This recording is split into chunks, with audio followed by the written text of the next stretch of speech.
ഞങ്ങൾ അപ്ലോഡ് ചെയ്യുന്ന വീഡിയോസ് നിങ്ങളിലെത്താൻ ഈ ചാനൽ ഇന്ന് തന്നെ സബ്സ്ക്രൈബ് ചെയ്യണം. അതോടൊപ്പം ബെല്ലൈക്കൺ പ്രസ് ചെയ്യാൻ മറക്കരുത്. ആക്ഷൻ കിങ് അർജുൻ സർജയെ നായകനാക്കി നവാഗതനായ സുഭാഷ് കെ രാജ് സംവിധാനം ചെയ്ത ബ്ലാസ്റ്റ് മികച്ച പ്രേക്ഷക പ്രതികരണത്തോടെ തിയേറ്ററുകളിൽ മുന്നേറുകയാണ്. ഒരു സമ്പൂർണ്ണ ഫാമിലി എന്റർടൈനറായി എത്തിയ ചിത്രത്തിൽ പ്രീതി മുകുന്ദൻ, അഭിരാമി എന്നിവരും പ്രധാന കഥാപാത്രങ്ങളെ അവതരിപ്പിക്കുന്നുണ്ട്. ഇപ്പോഴിതാ ചിത്രത്തിൽ അഭിരാമി അവതരിപ്പിച്ച ശ്രദ്ധേയമായ കഥാപാത്രം ചെയ്യേണ്ടി ഇരുന്നത് താനായിരുന്നു എന്ന് വെളിപ്പെടുത്തലുമായി എത്തിയിരിക്കുകയാണ് നടി സോർസിക. സോർസികയുടെ വാക്കുകൾ ഇങ്ങനെ: ബ്ലാസ്റ്റിൽ അഭിരാമി ചെയ്ത അമ്മയുടെ വേഷം ആദ്യം എനിക്കാണ് ഓഫർ ചെയ്തത്.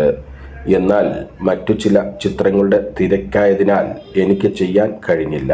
കറുപ്പ് എന്ന സിനിമയുടെയും മുൻപ് കമ്മിറ്റ് ചെയ്ത ചില പ്രോജക്റ്റുകളുടെയും ഷൂട്ടിംഗ് നടക്കുന്ന സമയമായിരുന്നു ബ്ലാസ്റ്റിന്റെ ഓഫർ വരുന്നത്. അവർ ആവശ്യപ്പെട്ട രീതികൾ എനിക്ക് ഒത്തുപോകുമായിരുന്നില്ല.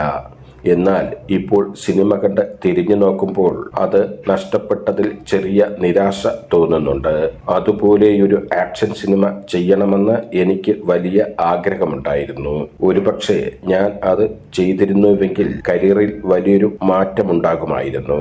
എന്നെങ്കിലും ഒരു സമ്പൂർണ്ണ ആക്ഷൻ സിനിമ ചെയ്യാൻ സാധിക്കുമെന്ന് ഞാൻ പ്രതീക്ഷിക്കുന്നു, സോർസിക പറഞ്ഞു.